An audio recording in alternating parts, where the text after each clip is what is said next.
الحمد للہ رب العالمین والعاقبۃ للمتقین والصلاة والسلام علی سید الانبیاء والمرسلین اما بعد فاعوذ باللہ من الشیطان الرجیم بسم اللہ الرحمن الرحیم وَلَقَدْ يَسَّرْنَا الْقُرْآنَ لِلذِّكْرِ فَهَلْ مِن مُدَّكِرٍ۔ عزیز ساتھیو، اللہ تعالیٰ کی عظیم کتاب،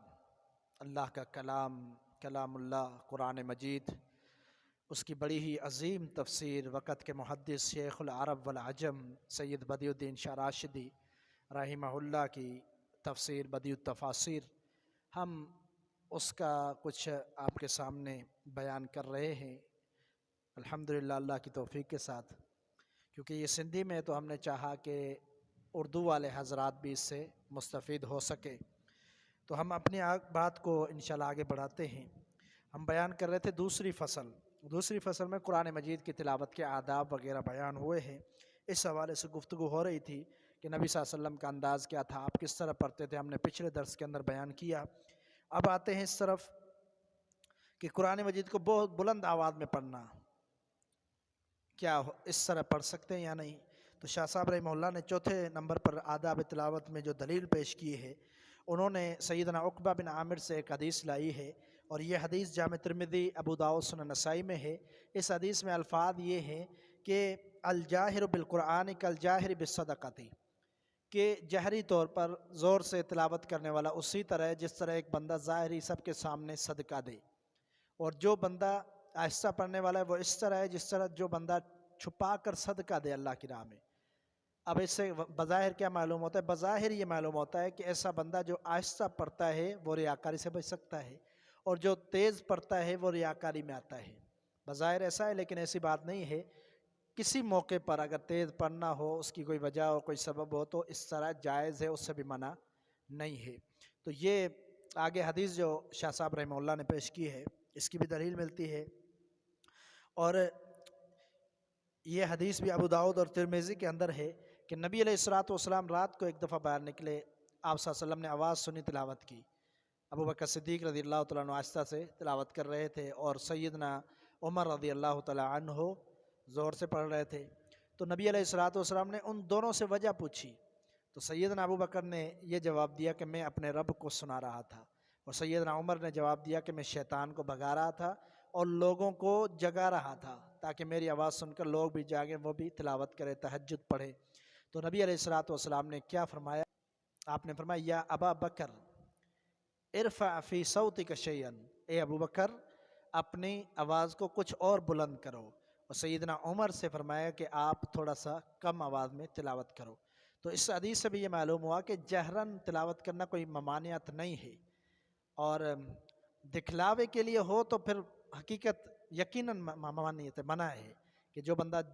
یہی سوچ کر تیز پڑھتا ہو کہ لوگ دیکھیں، لوگ واہ واہ کریں، تو یقیناً ایسا بندہ تو ویسے ہی خسارے والا ہے، اور یہ ریاکاری ہو جائے گی، تو اس سے منع ہے۔ باقی اگر تلاوت کوئی تیز کرنا چاہتا ہے تو کر سکتا ہے، جس طرح اس حدیث کے اندر دلیل ملتی ہے کہ نبی صلی اللہ علیہ وسلم نے فرمایا کہ تھوڑی سی آواز پست رکھو سیدنا عمر کو، یعنی وہ بہت زیادہ بلند پڑھ رہے تھے، تو اگر بہت زیادہ فل آواز میں بندہ پڑھنے کی کوشش کرے تو یہ بھی ایک ادب کے خلاف ہے۔ اس حدیث سے یہ بھی وضاحت ملتی ہے۔ ایک روایت پیش کی ہے شاہ صاحب رحمہ اللہ نے یہاں پر عمران بن حسین رضی اللہ تعالیٰ عنہ سے، اور ان کا ایک واقعہ نقل کیا ہے کہ کیا ہے کہ وہ ایک واعظ سے گزرے، ایک شخص واعظ کر رہا تھا، قرآن پڑھ رہا تھا، اور واعظ کر کر کے لوگوں سے پیسے کی ڈیمانڈ کر رہا تھا، پیسہ مانگ رہا تھا، لوگوں سے سوال کر رہا تھا۔ تو سیدنا عمران بن حسین رضی اللہ تعالیٰ عنہ نے کیا پڑھا؟ انا للہ و انا الیہ راجعون۔ انہوں نے یہ الفاظ کہے، اور انہوں نے کہا کہ میں نے نبی علیہ الصلوۃ والسلام سے سنا تھا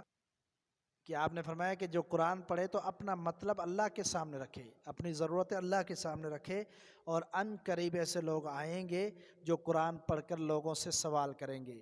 اور اسی حوالے سے شاہ صاحب رحمہ اللہ نے کچھ مثالیں بھی دی۔ انہوں نے کہا دیکھتے ہیں ہم آج کل کے دور کے اندر کہ لوگ گاڑیوں میں چڑھ جاتے ہیں اور بسوں میں چڑھ جاتے ہیں، وہاں جا کر تلاوت کر کے لوگوں سے مانگنا شروع کر دیتے ہیں۔ اسی طرح رمضان کے مہینے میں تراویح کے لیے پہلے ڈیمانڈ کی جاتی ہے کہ اتنے پیسے لیں گے اور اس کے بعد تلاوت کی جاتی ہے، تراویح پڑھائی جاتی ہے۔ اسی طرح تقریبوں کے اندر تو اس طرح کا لہجہ رکھ کے اور تقریبوں کے اندر تلاوت صرف اس غرض سے کرنا کہ پیسے ملے، دولت ملے۔ اور اسی طرح محرم کے پہلے عشرے کے اندر قرآن پڑھے جاتے ہیں، قرآن کے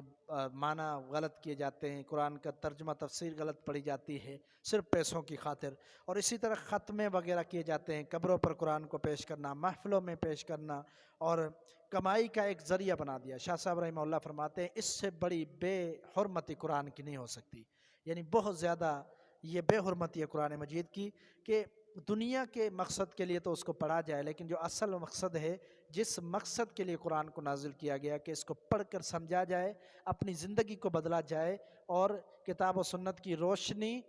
سے فائدہ اٹھایا جائے، تو یہ قرآن مجید کا جو اصل مقصد ہے وہ تو فوت کر دیتے ہیں اور دنیا کی خاطر قرآن پڑھتے ہیں، تو یہ بے حرمتی ہے قرآن مجید کی۔ اور حالانکہ مومن کی شان یہ ہے کہ قرآن مجید کو پڑھے اور اجر کی ذمہ داری اللہ کے ہاں سونپ دے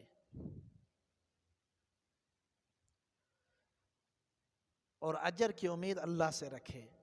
خود اس کے لیے اجر دنیا میں اجر نہ تلاش کرتا پھرے۔ اسی طرح ایک حدیث پیش کی ہے کہ جو حدیث سیدنا جابر بن عبداللہ رضی اللہ تعالیٰ عنہ سے ہے، فرماتے قال دخل رسول اللہ صلی اللہ علیہ وسلم المسجد فاذا قوم يقرؤون القرآن قال اقرأوا القرآن۔ آپ صلی اللہ علیہ وسلم نے کیا فرمایا؟ آپ نے فرمایا قرآن کو پڑھو۔ دیکھا کہ لوگ قرآن پڑھ رہے تھے، آپ مسجد میں داخل ہو، آپ نے دیکھا لوگ تلاوت کر رہے ہیں، قرآن پڑھ رہے ہیں، مسند احمد کی حدیث ہے۔ تو پھر آپ صلی اللہ علیہ وسلم نے فرمایا قرآن کو پڑھو اور اللہ کی رضا حاصل کرنے کے لیے پڑھو، یعنی قرآن پڑھو اس سے اپنے رب کا تقرب حاصل کرو، رضا حاصل کرنے کے لیے۔ پھر آپ نے فرمایا ایسی قوم آئے گی جو قرآن کو تیر کی طرح بالکل سیدھا پڑھے گی، بالکل صحیح پڑھے گی، لیکن اس کے اجر میں اور ثواب میں جلدی کرے گی، یعنی دنیا میں چاہے گی کہ مجھے اس کی اجرت مل جائے، مجھے اس کا پیسہ مل جائے، اور جو اللہ تعالیٰ نے وقت مقرر کیا ہے اجرت کا اس تک صبر نہیں کریں گے، یعنی قیامت تک۔ تو یہ اس کی حوصلہ شکنی کی گئی ہے، حوصلہ افزائی نہیں کی گئی کہ لوگ دنیا کی خاطر دنیا کو حاصل کرنے کے لیے قرآن پڑھیں۔ اسی طرح شاہ صاحب رحمہ اللہ نے ابن عمر رضی اللہ تعالیٰ عنہ سے ایک روایت پیش کی ہے کہ نہا رسول اللہ صلی اللہ علیہ وسلم ان یسافر بالقرآن الی ارض العدو، متفق علیہ، صحیح بخاری مسلم کی حدیث ہے کہ آپ صلی اللہ علیہ وسلم نے منع فرمایا کہ کوئی بندہ دشمن سے لڑنے کے لیے جا رہا ہے، جہاد کے لیے جا رہا ہے، لڑنے کے لیے جا رہا ہے اور قرآن کو ساتھ لے جائے، اس سے منع فرمایا آپ صلی اللہ علیہ وسلم نے۔ اسی طرح کیوں منع فرمایا؟ اس لیے کہ دشمن قرآن کی بے حرمتی کر سکتا ہے، اللہ کے کلام کی۔ تو پھر آج کیا ہوتا ہے، لوگ فیصلوں کے لیے کورٹوں کے اندر جھوٹے قرآن اٹھانے کے لیے قرآن کو لے جاتے ہیں، جھوٹی قسمیں کھانے کے لیے، تو یہ بے حرمتی نہیں ہے تو اور کیا ہے؟ وہاں اللہ کے رسول جہاد میں بھی منع کر رہے ہیں قرآن نہیں لے جاؤ، کہیں ایسا نہ ہو کہ کافر اس کی بے حرمتی کرے اللہ کے کلام کی، تو یہاں لے جاتے ہیں اور جھوٹی قسمیں اٹھاتے ہیں، قرآن پر ہاتھ رکھ کر عدالتوں میں کورٹوں میں آج ایک طریقہ بنا لیا ہے، تو اس کی یقیناً شریعت اجازت نہیں دیتی۔ یہ غلط کام ہے کہ جھوٹی قسم کے لیے قرآن کو اٹھایا جائے اور قرآن کو صرف دنیا کے لیے محدود رکھا جائے، دنیا میں اپنا مقصد حاصل کرنے کے لیے، اور اخروی کوئی مقصد نہ ہو، تو بالکل ایسا کوئی فائدہ نہیں ہے اس عمل کا۔ فائدہ تب ہے اس عمل کا، تلاوت کا اور قرآن مجید سے محبت کا، جب ہمارا یہ ارادہ ہو کہ اللہ ہم سے راضی ہو جائے اور آخرت میں اس کا اجر ملے۔ تو یہاں سے شاہ صاحب رحمہ اللہ نے آخر میں یہ بات ذکر کی ہے، 6 روایتیں جو فضائل قرآن سے لی گئی ہیں، کہاں سے؟ مشکات مصابیح کے کتاب فضائل قرآن سے، اور آداب معلوم ہوتے ہیں اس سے، تو یہ شاہ صاحب رحمہ اللہ نے اس میں ذکر کر دی ہیں۔ تو آگے اور احادیث بھی اس موضوع پر آئیں گی قرآن مجید کی تلاوت کے حوالے سے، تو انشاءاللہ آئندہ پھر ہم بیان کریں گے۔ اللہ تعالیٰ سے دعا ہے کہ اللہ تعالیٰ عمل کی توفیق عطا فرمائے۔ یہ جو 6 احادیث ہیں، ان میں سے آج ہم نے آپ کے سامنے 3 رکھی اور 3 اس سے پہلے بیان ہو چکی ہیں۔ اللہ تعالیٰ مجھے اور آپ کو سمجھ کی توفیق عطا فرمائے۔ وآخر دعوایا ان الحمد للہ رب العالمین۔